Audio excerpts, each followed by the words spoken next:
Reka mbasuze kandi mbifurize ibihe byiza mwebwe mudahwema kubana natwe umunsi kundi mu makuru ndetse n'ibiganiro bitandukanye. Bayikaze mu makuru yacu, amakuru atandukanye rero akomeje kugenda tugeraho muri aka kanya. Reka nkubwire yuko Minisitiri w'Intebe w'u Rwanda Dr. Edouard Ngirente ategerejwe mu gihugu cya Tanzania mu muhango wo gusezera ku wahoze ayobora icyo gihugu Dr. Magufuli werutse kwitaba Imana azize indwara y'umutima. BBC dukesha inkuru ivuga ko abaperezida 10 b'ibihugu bya Afurika biteganyijwe ko bagera i Dodoma mu murwa mukuru wa Tanzania ahabera uyu munsi umuhango wa leta wo gusezeraho John Paul Magufuli. Perezida Felix Tshisekedi wa Repubulika ya Demokarasi ya Kongo na Emerson Mnangagwa wa Zimbabwe bamaze kugera muri Tanzania gusezera bwa nyuma kuri Magufuli. Ibiro bya Perezida Cyril Ramaphosa wa Afurika y'Epfo byatangaje ko nawe uyu munsi yahagurutse agana i Dodoma muri uwo muhango ubera kuri stade ya Jamhuri ya Dodoma. Bikaba kandi byateganyijwe ko abandi barimo abayobora Kenya, Zambia, Morocco, Namibia, Malawi na Botswana nabo bari mu bitezwe i Dodoma uyu munsi. Uretse Dr. Edouard Ngirente, Minisitiri w'Intebe w'u Rwanda uza guhagararira u Rwanda, ategerejwe kandi Vice Perezida w'u Burundi, Minisitiri w'Ububanyi n'Amahanga wa Angola n'intumwa z'imiryango y'ibihugu Tanzania ibamo nka SADC ndetse na East African Community. Bwana Magufuli yatabarutse mu cyumweru gishize, kuri ubu kandi hakaba hagenda rero haba ibikorwa byo kumusezeraho mu bice bitandukanye. Nyuma yo gusezerwaho i Dodoma, umurambo wa Magufuli ukaba ugomba kujyanwa gusezerwaho muri Zanzibar na Mwanza mbere yo gusezerwaho bwa nyuma ndetse no gushyingurwa aho akomoka muri Chato majyaruguru y'igihugu cya Tanzania, nk'uko amakuru atugera akomeza kugenda abivuga. Ibyo rero mu Rwanda uza kuba ahagarariye umukuru w'igihugu cy'u Rwanda Perezida Paul Kagame ni Dr. Edouard Ngirente, akaba ari Minisitiri w'Intebe w'u Rwanda. Niwe rero uraza kwitabira uyu muhango kimwe n'abandi bayobozi batandukanye baraza kuba bariyo nka Felix Tshisekedi Tshilombo wa Repubulika ya Demokarasi ya Kongo, Emerson Mnangagwa wa Zimbabwe, Cyril Ramaphosa wa Afurika y'Epfo, ndetse bikaba bitateganyijwe ko aba Kenya, Zambia, Morocco, Namibia, Malawi na Botswana nabo bari mu bitezwe rero i Dodoma uyu munsi, nk'uko amakuru atugera akomeza kugenda bishimangira. Ni Dr. John Paul Magufuli yitabye Imana, bivuga ko azize indwara y'umutima. Navuga ko inkuru yabaye inkuru y'ishamugongo mu cyumweru gishize, ni inkuru yababaje abaturage b'igihugu cya Tanzania ndetse binagaragarira no mu muhango wo kumusezeraho usanga amarira bari yose n'agahinda mu by'ukuri batewe no kubura umukuru w'igihugu cyabo. Hanyuma Tanzania akaba ari sibone mukuru w'igihugu mushya, akaba ari uwahoze ari Vice Perezida Samia Hassan Suluhu, akaba yetse arahizwa agahita rero afata inshingano z'umukuru w'igihugu. Mu by'ukuri akaba ari nawe ugomba kugenda ayobora ibi birori byose rero, navuga ko cyangwa se uyu muhango wose wo gusezeraho bwa nyuma kuri bwana Dr. John Paul Magufuli wahoze ayobora iki gihugu cya Tanzania. Yagiye ku butegetsi muri 2015, aza gusoza manda ya mbere muri 2020, aza kongera gutorwa n'abaturage mu gihugu cya Tanzania. Manda yagombaga gusoza muri 2025 ikabizasozwa na Vice President cyangwa se n'uyu wahoze ari Vice President Samia Hassan Suluhu wamaze kurahizwa nka Perezida w'igihugu cya Tanzania. Akaba ari nawe umugore wa mbere rero mu by'ukuri ubonye inshingano nka ziriya zo kuyobora igihugu cya Tanzania mu myaka myinshi cyane ishize, ndetse akaba nawe bigezeho muri Afurika y'Uburasirazuba cyangwa se mu karere ka Afurika y'Uburasirazuba kugeza magingo aya ngaya. Reka rero tuve muri Tanzania cyangwa se kuri Dr. Edouard Ngirente, dukomeze turebera hamwe n'andi makuru atandukanye. Mu Burundi babiri barakekwa gukorana n'abitwaje intwaro bavuga ikinyarwanda, mu by'ukuri bakaba bamaze gutabwa muri yombi nk'uko amakuru atugeraho akomeza kuyabivuga. Urwego rwa gisirikare rushinzwe iperereza mu Burundi rwataye muri yombi uwitwa Denis Uwimana n'uwitwa Clement abakekwa gukorana n'abitwaje intwaro bavuga ikinyarwanda bashinze ibirindiro mu ishyamba rya Kibira riri mu majyaruguru y'uburengerazuba bw'iki gihugu. Nk'uko SOS bivuga, aba bombi ngo baterewe muri yombi muri komine Mabayi yegereye u Rwanda mu ntara y'Ibitoke tariki ya 18 Werurwe 2021, ubwo bari mu modoka berekeza mu ntara ya Bujumbura cyangwa se mu murwa mukuru wa Bujumbura. Umwe rero mu bari aho ngaho abagabo baterewe muri yombi yagize ati bafatiwe imodoka yari yerekeje Bujumbura, ati ubuyobozi rero bwa komine ati mu by'ukuri Mabayi butabimenyeshejwe nk'uko yabitangaje. Abaturage bo muri komine Mabayi babwiye urubuga ko ubusanzwe Denis na Clement bazwiho gufasha abitwaje intwaro bavuga ikinyarwanda, haba mu by'ukuri intwaro ndetse n'ibibatunga, ndetse ngo batawe muri yombi kenshi ariko nta gihe bararenza umunsi muri kasho.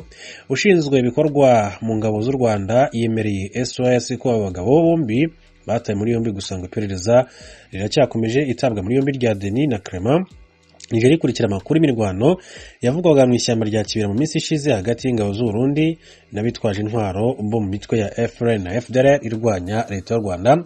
Ribaye kandi nyuma y'amakuru avuga ko abahagarariye ingabo z'u Rwanda n'iz'u Burundi tariki ya 17 Werurwe 2021 ku biro bishinzwe abinjira n'abasohoka bibweyeye muri Rusizi baba baragiranye ibiganiro birebana n'umutekano ku mbibi, mu by'ukuri bakemeranya guhererekanya amakuru yerekeye ubutasi nk'uko twagiye tubibona mu itangazamakuru bitandukanye hirya no hino. Hanyuma mu Rwanda reka nkubwire ko hari ubwoko bushya bwa COVID-19 bwagaragaye mu Rwanda nk'uko bitangazwa na Minisitiri w'Ubuzima Dr Ngamije Daniel. Amoko mashya ya COVID-19 yabonetse bwa mbere mu Bwongereza ndetse muri Afurika y'Epfo, yabonetse no mu bihugu byafashwe mu Rwanda mu by'ukuri nk'uko byemejwe na Minisitiri w'Ubuzima Dr Ngamije Daniel. Inzobere mu buzima zivuga ko amoko mashya ya COVID-19 ariyo ari gutera ubwiyongere bw'abandura impfu ahatandukanye ku isi. Minisitiri w'Ubuzima Dr Ngamije Daniel yabwiye RBA ko ubwo bwoko bushya ngo babonye mu cyumweru gishize bwabonetse mu bipimo byafashwe mu mezi ashize. Ubwoko bwa COVID-19 bwabonetse mu mpera za 2020 mu Bwongereza bwiswe B117 OMS ikabivuga ko bwandura vuba kurusha andi moko ya COVID-19. Hanyuma mu kwezi kwa mbere 2021 inzobere mu buzima mu Bwongereza zavuze ko ubu bwoko ari bwo buri inyuma y'ubwandu n'imfu byiyongereye muri icyo gihugu. Dr Ngamije Daniel yavuze ko mu bipimo bigera kuri 400 byafashwe ku bantu banduye hagati y'ukwezi kwa 10 2020 n'ukwezi kwa 2021 ariho babonye ayo moko mashya y'iyi virusi. Yavuze ko ipimo bibiri kandi bisanzwemo mu by'ukuri buriya bwoko bwo mu Bwongereza, naho ipimo gera ku 10 bakabisangamo ubwoko bwabonetse muri Afurika y'Epfo bwiswe B117. Dr Ngamije Daniel akaba yavuze ko ayo moko yabonetse ku ipimo by'abantu bari bavuye mu mahanga kandi bashyizwe mu kato kugeza bakize iyi virusi. Yagize ati nabo bo hanze ati mu by'ukuri gusa ati twabonye bafite ubwoko, ati abo mu gihugu baracyafite iya virusi isanzwe, ntabwo turabona ubwoko imbere mu gihugu mu Banyarwanda. Ati mu kwezi kwa 4 Ubwongereza bwashyize u Rwanda ku rutonde rw'ibihugu ababivuyemo batemereye kujyayo kubera impungenge za buriya bwoko bwa COVID-19 muri Afurika y'Epfo.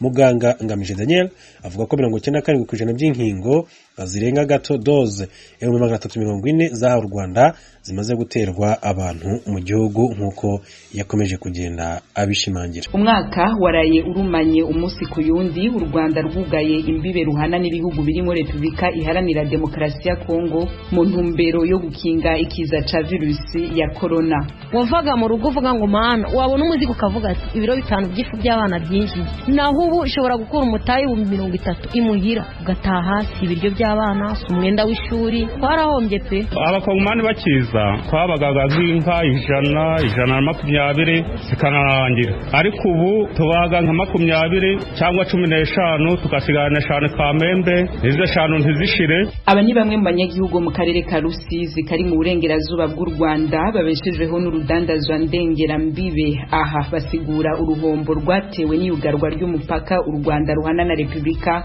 ya Demokarasi ya Kongo. Hakurya y'u Rwanda mu Burundi, abaganga n'abaforoma bahurikiye muri sandika Senetes na Sinapa bidogera ubushikiranganje bubajejwe kutaborohereza mu kazi kabo. Ibi byose turabirambura mu kanyisase mu behagufi ya radio yanyu.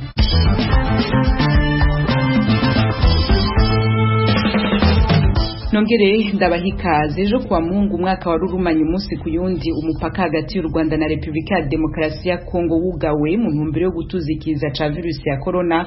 Abakora ubucuruzi mu karere ka Rusizi kari mu burengerazuba bw'u Rwanda bagendewe na mugenzi wacu Tenistoke Mutijima bamusiguriye ko ingingo zo korosha ubudandaje hagati y'ivyo bihugu bibiri atakinini zakuze ku gihombo c'umurengera batewe n'iyugarwa ry'imipaka. Ni icyemezo cyagize ingaruka nyinshi ku bacuruzi bato n'abaciriritse bakeshaga imibereho urwo rujya n'uruza hagati y'abaturiye imipaka. Abiganjemo abacuruzi bijyanye n'ibiribwa mu mujyi wa Kamembe bavuga ko ubwo bucuruzi bwahahungabaniye bikabije. Ubucuruzi ubu ngubu bwarahagaze kubera nyine kwambukiranya bitagikunda.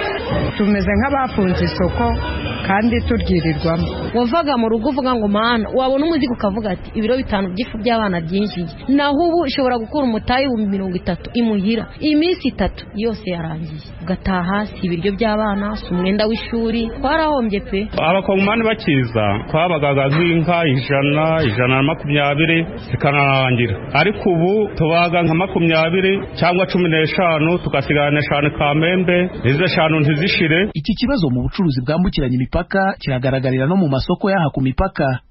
Byinshi mu bibanza byahoze bicururizwamo biriho ubusa, abantu n'imbarwa. Twabuze abakiriya kandi n'isoko risari ryambaye ubusa rwose, namwe murabibona biragaragara. Aba bose bagiye bose abenshi bagiye bamurwa n'abakongomani, abandi barahomba kubona imisoro batangaga barayibura, bahitamo gutaha bajya mu rugo. Aba bose baritahiye bibera mu rugo kubera ko arabishyira hano ku gatara, ntagire umuntu umubaza ngo iki ni igiki. Ntabwo wagura pavuro nagihinze, ntiwaza kugura ibitunguru nabihinze. Bitewe nuko babonaga nta bakiriya bahari, sanga rero aho kugira ngo abage inka ize kumuborana nta mukiriya uhari, bituma avuga ngo reka mbe mpagaritse ntegereze igihe wenda ibintu bizasubirira mu buryo. Abategetsi b'intara ya Kivu y'Epfo ku ruhande rwa Kongo n'ab'intara y'Iburengerazuba ku ruhande rw'u Rwanda baheruka kumvikana ku birebana no korohereza abacuruzi bato kwambuka imipaka muri ibi bihe by'icyorezo cya COVID-19. Hari mu mpera z'umwaka ushize wa 2020 ubwo mu biganiro byabahurije mu mujyi wa Bukavu, abo bemeranyije ko abacuruzi bafite inzandiko z'ingendo za passport na laissez-passer bakwemererwa kwambuka bamaze kwipimisha no kugaragaza ko nta bwandu bwa COVID-19 bafite. Icyakora ku bw'aba bacuruzi b'Abanyarwanda ibi nta musaruro ugaragara byatanze mu bijyanye no kongera urujya n'uruza, kuko hakiri ukwifata cyane kuri bagenzi babo baturuka muri Kongo kandi ari bo bakiriya.